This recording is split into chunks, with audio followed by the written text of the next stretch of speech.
Welcome to our channel incredible India. আশা করি আমাদের রেসপেক্টেড ভিউয়ার্স, ফলোয়ার্স এবং মেম্বাররা সবাই ভালো আছেন। আজকে আমরা আবার চলে এসেছি নতুন ডেস্টিনেশনের ইনফরমেটিভ ভিডিও নিয়ে। আমরা সবাই জানি আমাদের দেশের দক্ষিণের একটি রাজ্য কেরালা, যা education, culture, socio economic status সব দিক থেকেই অত্যন্ত উন্নত। এখানকার unique natural beauty, wonderful landscapes এবং জিওগ্রাফিক্যাল ক্যারেক্টারিস্টিক্সের জন্য ভারতবর্ষের মানুষ এই রাজ্যকে গডস ওন কান্ট্রি বলে অভিহিত করে থাকেন। প্রত্যেক বছর millions of domestic and international travellers এখানে বেড়াতে আসেন এবং রাজ্যকে নতুন করে এক্সপ্লোর করতে আসেন। রাজ্যের অসংখ্য ন্যাচারাল ওয়ান্ডার্সের মধ্যে একটি হলো ব্যাকওয়াটার চ্যানেল, যা সমগ্র রাজ্যকে উত্তর থেকে দক্ষিণে সংযুক্ত করেছে by lots of inland waterways. কেরলের এই ব্যাকওয়াটার চ্যানেল নিয়ে আমরা ইতিমধ্যেই একটি ভিডিও পাবলিশ করেছি, যার ক্যাপশন ছিল Alappuzha Backwater travel and incredible India presentation. আপনারা যদি সেই ভিডিও এখনও না দেখে থাকেন তাহলে অবশ্যই দেখে নেওয়ার অনুরোধ জানাই। ভিডিওর লিঙ্ক ডেসক্রিপশন বক্সে দেওয়া রয়েছে। আমাদের আজকের এই ভিডিও কেরল রাজ্যের অপর একটি ব্যাকওয়াটার চ্যানেল নিয়ে, যেটি সৌন্দর্যে, বৈশিষ্ট্যে এবং চরিত্রে আগেরটির থেকে সম্পূর্ণ পৃথক। রাজ্যের দক্ষিণের একটি জেলা হলো কোল্লাম বা কুইলন। এই ব্যাকওয়াটার চ্যানেল সেই ডিস্ট্রিক্টের অন্তর্গত, যার নাম হলো মুনরো আইল্যান্ড বা মালায়ালাম ল্যাঙ্গুয়েজের যাকে ডাকা হয় মান্দ্রো থুরুথু বলে। চলুন এই ব্যাকওয়াটার চ্যানেলের সৌন্দর্য এবং বৈশিষ্ট্য আপনাদের সাথে আজকে শেয়ার করি। তাহলে শুরু করা যাক।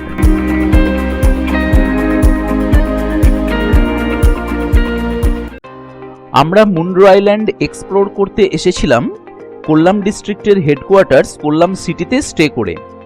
এই কোল্লাম সিটি আরব সাগর তীরবর্তী মালাবার কোস্টের উপরে অবস্থিত রাজ্যের 4th লার্জেস্ট সিটি, যা ক্যাপিটাল তিরুবনন্তপুরম থেকে 71 কিলোমিটার উত্তরে।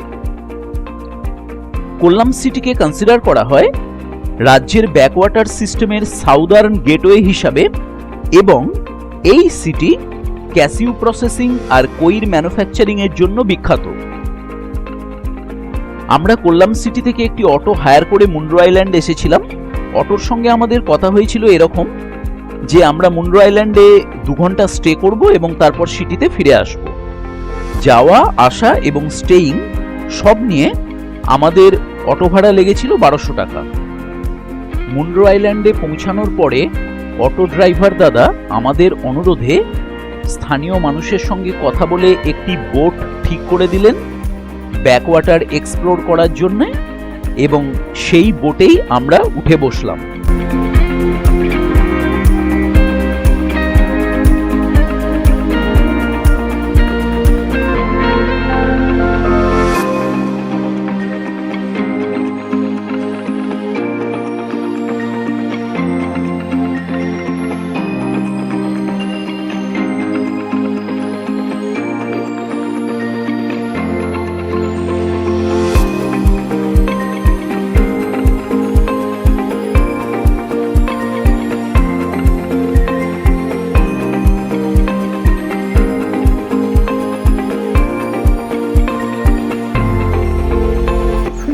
বলো তোমাদের কেমন লাগছে এই নতুন অভিজ্ঞতা?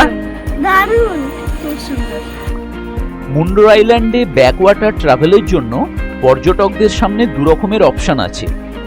প্রথম অপশন হলো সাধারণ বোট হায়ার করা, যেটা আমরা করেছিলাম, আপনারা ছবিতে দেখতে পাচ্ছেন। এই বোটের ভাড়া হলো প্রতি ঘন্টায় 500 টাকা। আমরা 2 ঘন্টার জন্য নিয়েছিলাম, অর্থাৎ 1000 টাকা। এছাড়াও আছে শিকারা, যেটার মাথায় ছাউনি দেওয়া আছে, সুন্দর করে বসার চেয়ার আছে, আপনারা সবাই জানেন। শিকারার ভাড়া এখানে হচ্ছে প্রতি ঘন্টায় 1000 টাকা। এবারে চলুন মুনরো আইল্যান্ড থেকে নিয়ারবাই সিটি এবং টাউনশিপগুলোর ডিস্টেন্স আপনাদেরকে জানিয়ে দিই। কোল্লাম সিটি থেকে মুনরো আইল্যান্ডের দূরত্ব হলো 25 কিলোমিটার, পারাভুর থেকে 38 কিলোমিটার, কুন্ডারা থেকে 12 কিলোমিটার এবং কারুঙ্গাপল্লী থেকে 25 কিলোমিটার।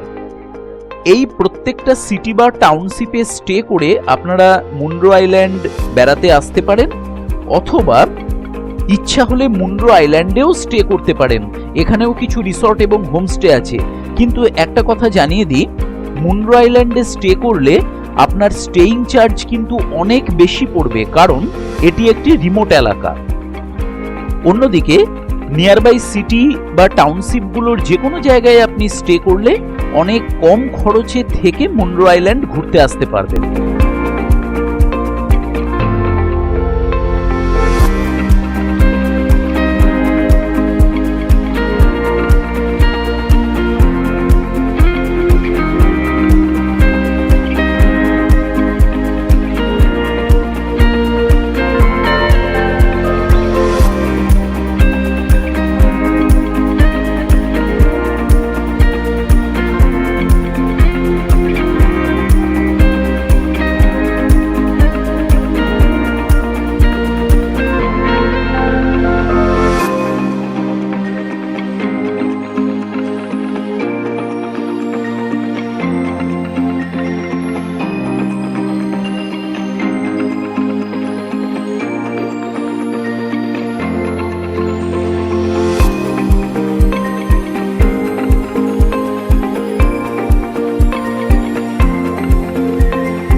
जाना पड़ता है।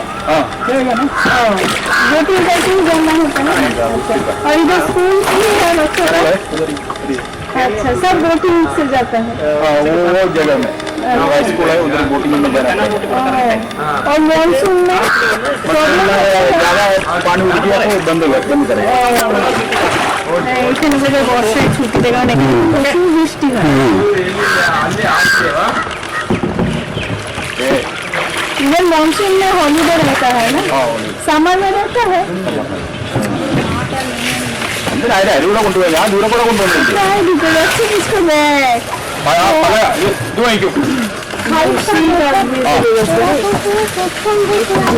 ना ये खुला है ना, ना वो नहीं है, तो बोल दे हाँ हाँ बोल इसको कहाँ से बंदे तो हाँ জলটা কি দৌড়ি দিয়ে মাছটা কোথায় क्या मतलब কি মজা লাগছে। कोई क्या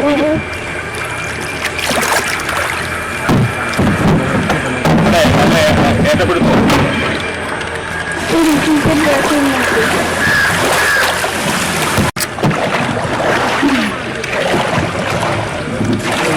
तो এখান থেকে ঘুরে আমরা ঘুরে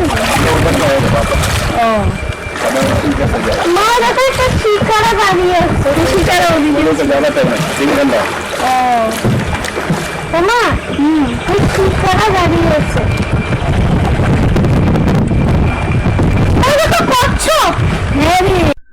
মান্দ্রথুরুত বা তার রিলেটেড ব্যাকওয়াটার সিস্টেমের অন্যতম প্রধান বৈশিষ্ট্য হল এখানকার গ্রিন এনভায়রনমেন্ট।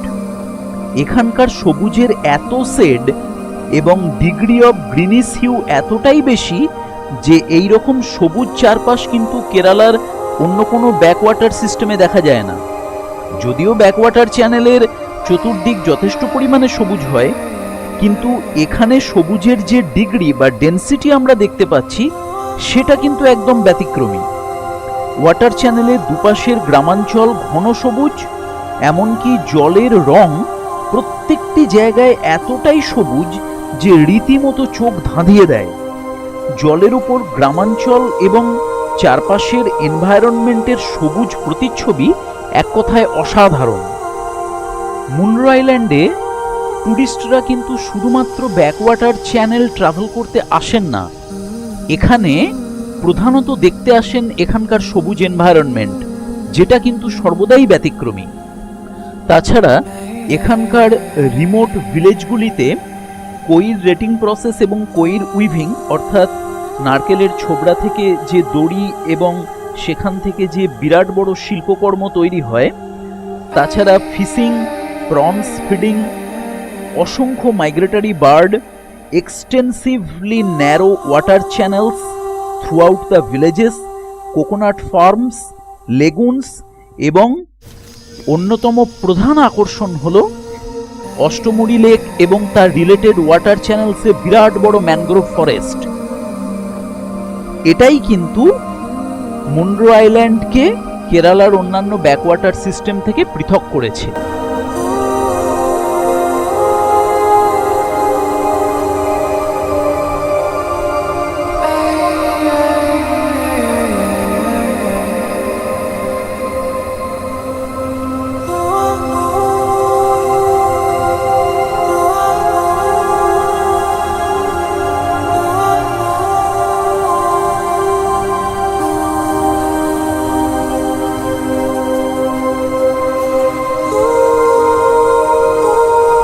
প্রকৃতপক্ষে এই মুনরো আইল্যান্ড বা মান্দ্রথুরুত হল 8খানা ছোট ছোট আইল্যান্ডের একটা ক্লাস্টার, যেটা অষ্টমুড়ি লেক এবং কাল্লাডা রিভারের কনফ্লুয়েন্সে অবস্থিত, এবং এই টোটাল আইল্যান্ডের গ্রুপের এরিয়া হল 13.4 স্কোয়ার কিলোমিটার।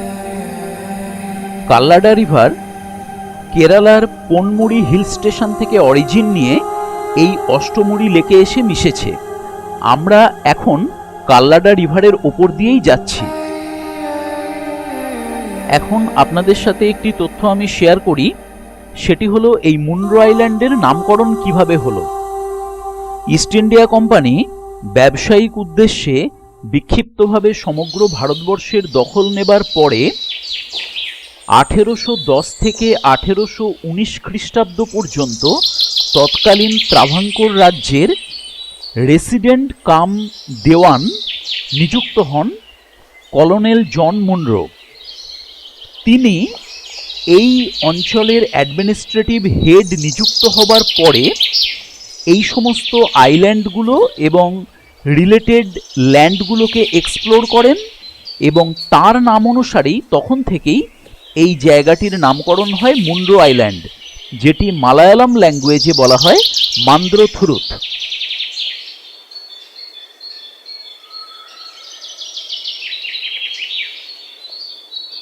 সত্যি কথা বলতে কি, নিস্তরঙ্গ শান্ত জলের ওপর নৌকার হালের ছলাৎ ছলাৎ শব্দ আর অসংখ্য পাখির ডাক ছাড়া এই রিজিয়ানে আর অন্য কোনো শব্দ শুনতে পাওয়া যায় না। আমরা যদি নিজেদের মধ্যে কথা না বলি তাহলে পুরো রিজিয়ানকে পিন ড্রপ সাইলেন্স রিজিয়ান বললেও ভুল বলা হবে না।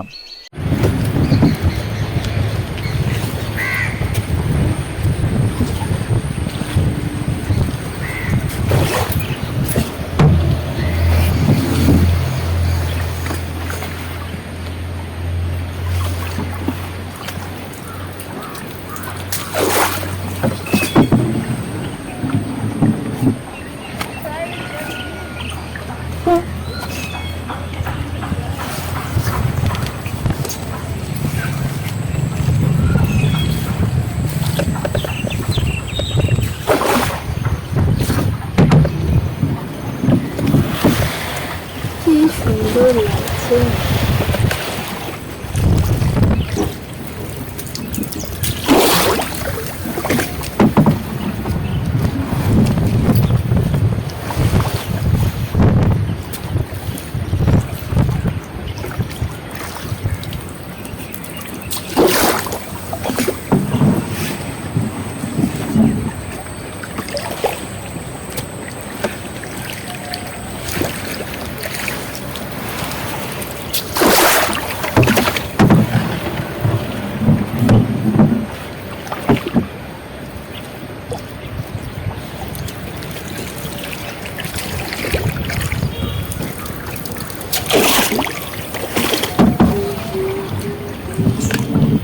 आप फिशिंग भी करते हैं?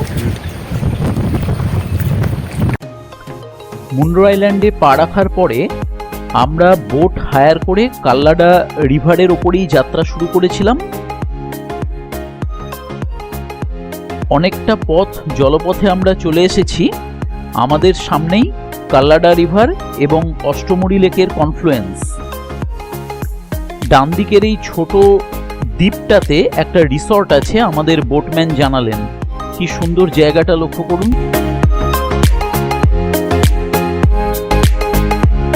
বাঁদিকে আরো একটা ছোট আইল্যান্ড, দূরে দেখা যাচ্ছে অষ্টমুড়ি লেক।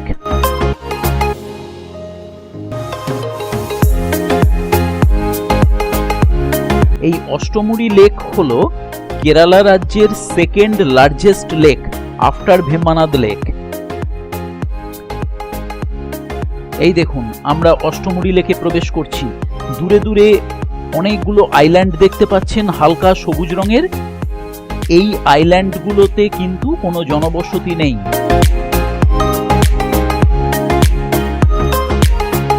অষ্টমুড়ি কথাটার অর্থ হলো মালায়ালাম ল্যাঙ্গুয়েজে 8 পিকস।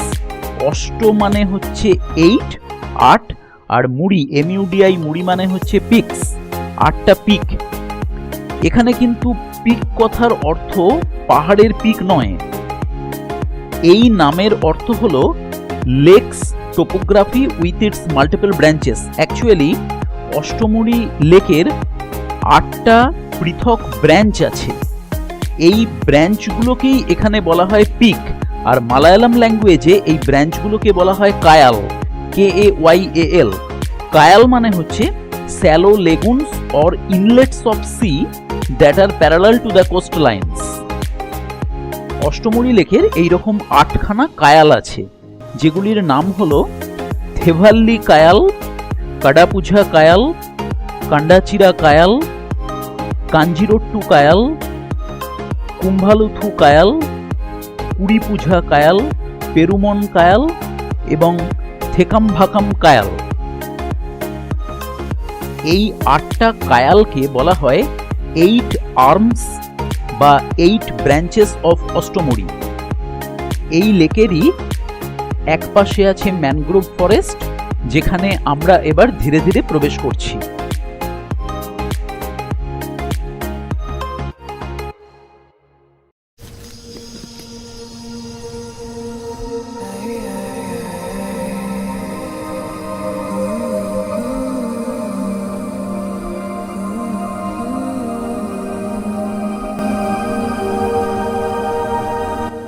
ওই দেখুন, বোটম্যান দূর থেকেই আমাদের দেখালেন লেকের জলের ওপরে দাঁড়িয়ে আছে ম্যানগ্রোভ ট্রি।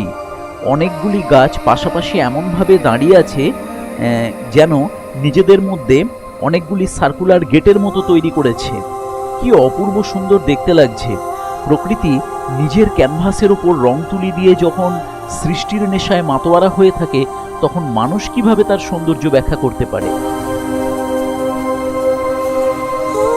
আমাদের বোটম্যান ধীরে ধীরে নৌকাটিকে একটি ম্যানগ্রোভ ট্রি এর একেবারে ভেতরে নিয়ে গিয়ে দাঁড় করাচ্ছেন। আস্তে আস্তে নৌকাটা এগিয়ে যাচ্ছে। সামনে যে অসংখ্য ঝুড়ির মতো অংশগুলো দেখা যাচ্ছে, এগুলোকেই বলা হয় ম্যানগ্রোভ ট্রি এর শ্বাসমূল, ইংরেজিতে যাকে বলা হয় ব্রিদিং রুটস বা নিউম্যাটোফোর্স।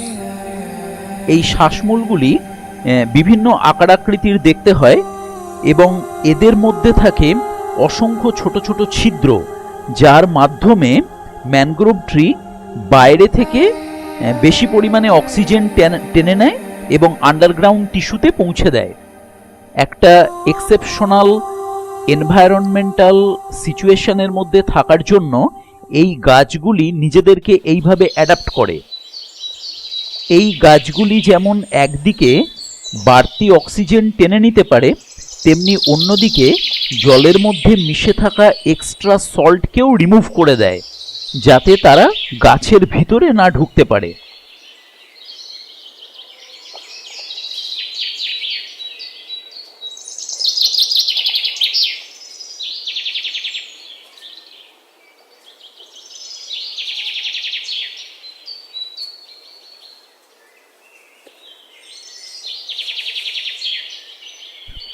বোটম্যান বেশ কিছুক্ষণ নৌকাটাকে এখানে দাঁড় করালেন জায়গাটাকে ভালোভাবে দেখার জন্য এবং ছবি তোলার জন্য। আমরা গাছের ব্রিদিং রুটস এবং স্টেমগুলোকে ব্যাকগ্রাউন্ডে রেখে নিজেদের বেশ কয়েকটা ছবি তুললাম এবং তারপর পুনরায় এগিয়ে চললাম।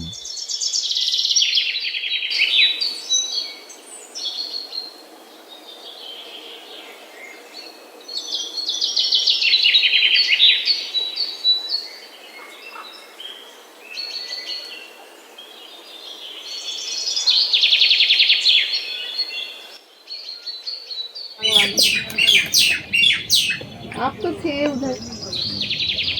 इधर का मच्छी, ये केरला का मच्छी का नाम है कैरिमिन। कैरिमिन ও फेवरेट है। ক্যারিমিন আমরা বোধহয় সেদিন ওখানে দিয়েছিল না ফিশ কারি। ब्लैक ब्लैक इतना लंबा होता है, আচ্ছা, छोटा छोटा। ওই যে সেই বড় মতন একটা মোটা মতন দিল ওইটা। কি বলছিল? নেমিন, নেমিন ফিশ ফ্রাই না কি বলছিলেন? तो समुद्र का है, আচ্ছা, बहुत दाम है, हाँ। किलो 1000 रुपया है। হ্যাঁ, देखो वो चो मुई कितना है, ওটা কতগুলো। इसको पकड़ेगा ये छोटा छोटा ये खाएगा, देखा? हाँ, मार के गया ওইগুলো এই ছোটগুলোকে খেয়ে নিচ্ছে। तो वो खाएगा, इसके अंदर नहीं जाएगा वो, ও ये मुश्किल है। লেকের স্বচ্ছ জলে ছোট বড় অজস্র মাছ খেলা করছে, বোট থেকে পরিষ্কার দেখা যাচ্ছে। আমাদের বোটম্যান দাদা সেই মাছগুলিকে চিনিয়ে দিচ্ছিলেন। উনি জানালেন কেরালার প্রধান মাছের নাম হচ্ছে ক্যারিমিন, আর আমরা হোটেলে নেমিন বলে একটা মাছের নাম শুনেছিলাম, সেটা ওনাকে বলাতে উনি বললেন যে ওটা সামুদ্রিক মাছ এবং কেরালার কস্টলিয়েস্ট ফিশ হচ্ছে নেমিন। ম্যানগ্রোভ গাছের পাতার প্রতিচ্ছবি জলের ওপরে কি অপূর্ব সুন্দর দেখতে লাগছে, তার সাথে রোদের ঝিকিমিকি। এই জায়গাটা এতটাই সুন্দর যে এখান থেকে আমাদের যেতেই ইচ্ছা করছিল না। তার সাথে পাখির ডাক তো আছেই, আপনারা শুনতে পাচ্ছেন অজস্র পাখির ডাক প্রতি মুহূর্তে।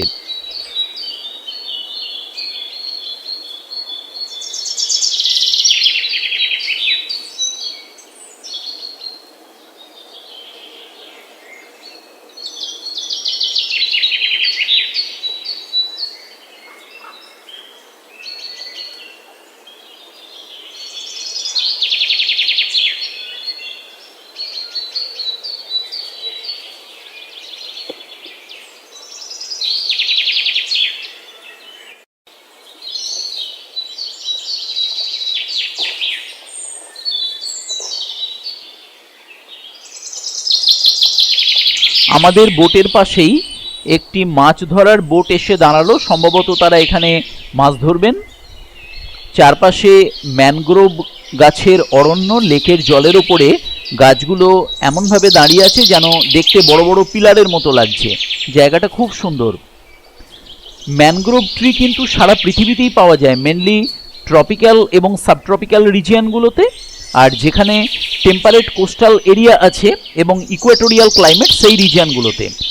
আর যেখানে saline water of sea meets with the fresh water of river, সেই এরিয়াগুলোতে ম্যানগ্রোভের আধিক্য সবচেয়ে বেশি। দূরে দেখুন একটা ছোট আইল্যান্ড দেখা যাচ্ছে। আমাদের বোটম্যান জানালেন ওই আইল্যান্ডে আমাদের নৌকা কিছুক্ষণ দাঁড়াবে, সেখানে আমরা সাময়িক বিরতি দেব এবং ছোটোখাটো স্ন্যাক্স বা শরবত চাইলে সেখান থেকে আমরা খাওয়া দাওয়া করতে পারি, কারণ ওখানে ছোট দু একটি দোকান আছে। চলুন এবারে আমরা সেই দিকে এগিয়ে যাই।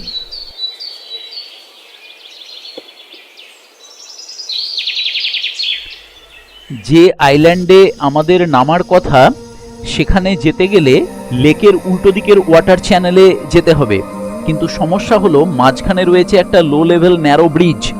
ব্রিজের ওপর দিয়ে ছোটোখাটো গাড়ি চলাচল করে, পথচারীরা যাতায়াত করে।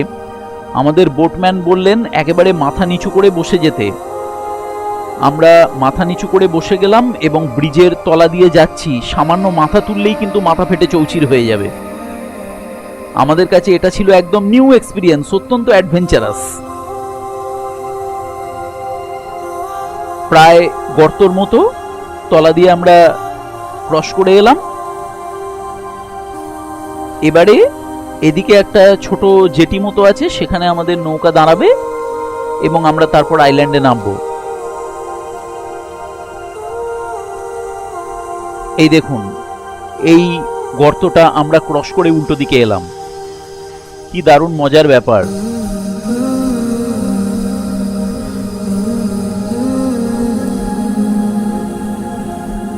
আইল্যান্ডে নামার পরে সেখানে দাঁড়িয়ে সামনের অষ্টমুড়ি লেকের দৃশ্য।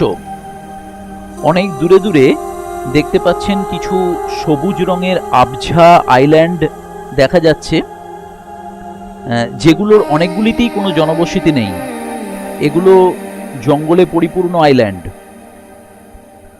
আর আরেকদিকে আমরা দেখতে পাচ্ছি সুন্দর সাজানো গোছানো ঘরবাড়ি সমেত একটি আইল্যান্ড। সম্ভবত সেখানে হোমস্টে বা রিসর্টও থাকবে। এই জায়গাটা খুব সুন্দর দেখতে।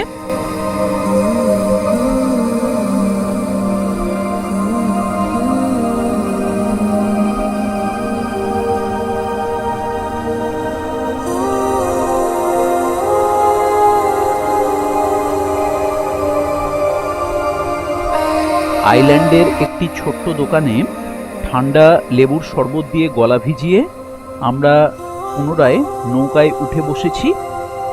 আপনারা একটু আগেই দেখেছেন জলের ওপরে অনেকগুলি ম্যানগ্রোভ ট্রি যেন ছবির মতো সুন্দরভাবে সাজানো রয়েছে। এখন আমরা পুনরায় আরও গভীর ম্যানগ্রোভ অরণ্যে প্রবেশ করছি। এখানে প্রচুর ম্যানগ্রোভ ট্রি জলের ওপরে বিভিন্ন দিকে ছড়িয়ে আছে, দেখতে পাবেন। আর তার মাঝখান দিয়ে ওয়াটার চ্যানেলগুলো চলে গেছে। আমরা সেই ম্যানগ্রোভ ট্রিয়ের ফাঁক দিয়ে দিয়ে এখন ভ্রমণ করব এবং যেদিক দিয়ে এসেছিলাম অন্য একটি রুট দিয়ে আমরা বেরিয়ে যাব।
আমরা ম্যানগ্রোভ ফরেস্ট ক্রস করে এসে এখন একটি সরু ওয়াটার চ্যানেলের মধ্যে ঢুকেছি। এর দুপাশে আছে ছোট ছোট গ্রাম, গ্রামের মাঝখান দিয়ে একদম সরু চ্যানেল। দেখুন, চ্যানেলের মধ্যে গ্রামবাসীরা মাছ ধরছেন।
ডান দিকের যে অংশগুলো দেখছেন মসকুইটো নেট দিয়ে ঢেকে রাখা হয়েছে, অনেকটা বড় অঞ্চল।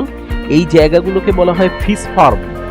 এখানে আলাদা করে মাছ চাষ করা হচ্ছে, মানে ছোট প্রনস ব্রিড করানো হচ্ছে এই জায়গাগুলোতে। আর মসকুইটো নেট দিয়ে ঢেকে রাখার কারণ হচ্ছে যাতে পাখি এসে এই ব্রিডগুলোকে তুলে নিয়ে না যেতে পারে, তার জন্যই প্রোটেকশনের ব্যবস্থা।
এতক্ষণ ধরে আমরা ন্যারোয়েস্ট ওয়াটার চ্যানেলের মধ্যে দিয়ে এলাম, দুপাশের গ্রাম বাংলার মধ্যে দিয়ে সরু সরু ওয়াটার চ্যানেল, এগুলোকে লেন অফ ওয়াটার চ্যানেল বলাই ভালো। যাই হোক, এই চ্যানেলগুলো এখন শেষ হয়ে গেল। এইবারে আমরা সামনে আরেকটি লো লেভেল ব্রিজ ক্রস করে পুনরায় কাল্লাডা রিভারে প্রবেশ করব, যে কাল্লাডা রিভার থেকে আমরা যাত্রা শুরু করেছিলাম।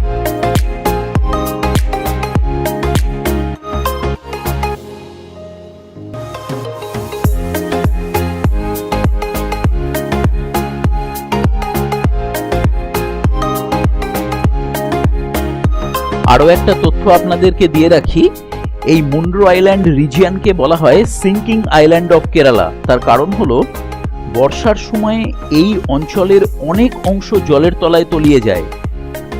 লাস্ট সেন্সাস অনুযায়ী এই রিজিয়নে টোটাল পপুলেশন হলো মাত্র 9,500, এবং একটা অদ্ভুত ব্যাপার হলো এই অঞ্চলের পপুলেশন কিন্তু খুব ধীরে ধীরে কমে আসছে। যেখানে আমরা নর্মালি দেখতে পাই ল্যান্ডের বিভিন্ন জায়গার পপুলেশন ক্রমাগত বেড়ে চলেছে। এর পেছনে একটা প্রধান কারণ হলো এখানকার প্রতিকূল জীবনধারণের অবস্থা। প্র্যাকটিক্যালি আমরা সবাই জানি যে কেরালায় বর্ষায় বৃষ্টিপাতের পরিমাণ যথেষ্ট পরিমাণে বেশি। তারপর এই সমস্ত লোল্যান্ড এরিয়াগুলোতে বর্ষার সময় এমন প্রতিকূল পরিস্থিতি দাঁড়ায় যে সাধারণ মানুষের স্মুথ ডেলি লাইফ লিড করাটাই একটা চ্যালেঞ্জিং ম্যাটার হয়ে দাঁড়ায়। সেই কারণে ধীরে ধীরে দেখা যাচ্ছে এই সমস্ত অঞ্চলগুলিতে পপুলেশন কমে আসছে, বিশেষত যাদের সেই রকম সুবিধা আছে যে নিয়ারবাই টাউনশিপ বা সিটিতে গিয়ে বসবাস করার বা সেখানে শিফট করে যাওয়ার, তারা কিন্তু এই অঞ্চল ছেড়ে দিচ্ছেন।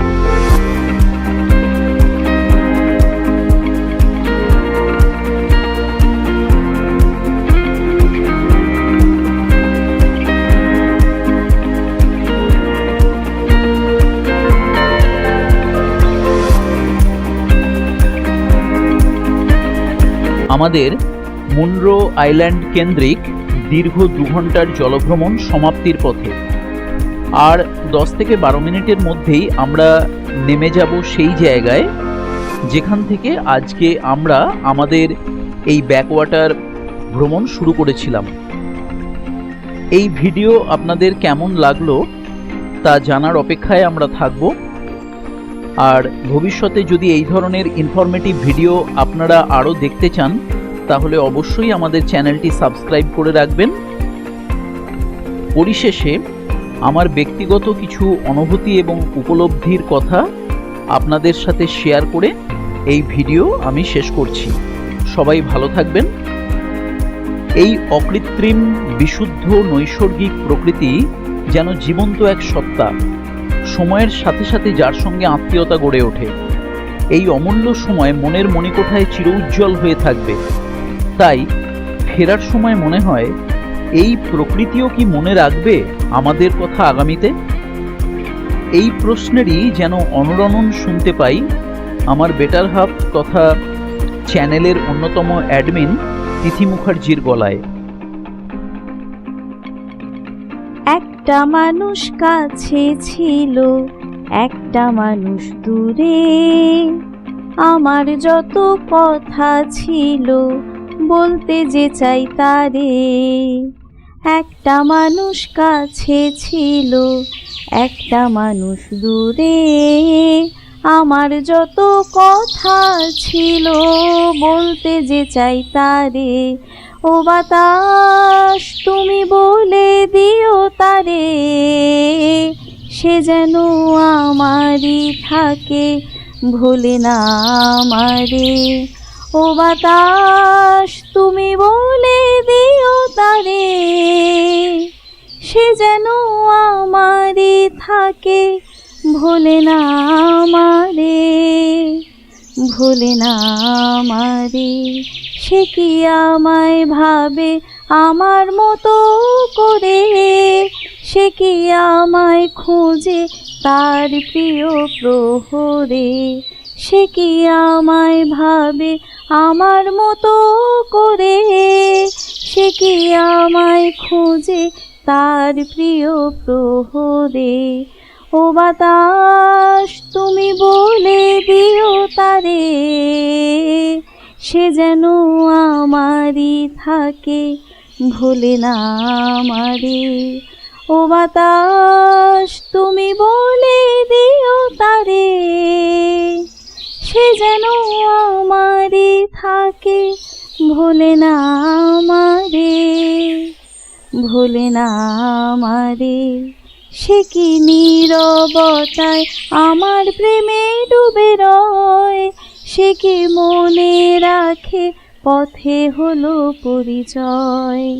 সে কি নীরবতায় আমার প্রেমে ডুবে রয়, সে কি মনে রাখে পথে হলো পরিচয়। ও বাতাস তুমি বলে দিও তারে, সে যেন আমারই থাকে, ভোলে না আমারে। ও বাতাস তুমি বলে দিও তারে, সে যেন আমারই থাকে, ভোলে না আমারে, ভোলে না আমারে। ও বাতাস তুমি বলে দিও তারে, সে যেন আমারই থাকে, ভোলে না আমারে। ও বাতাস তুমি বলে দিও তারে, সে যেন আমারই থাকে, ভোলে না আমারে, ভোলে না আমারে, ভোলে না আমারে, ভোলে না আমারে।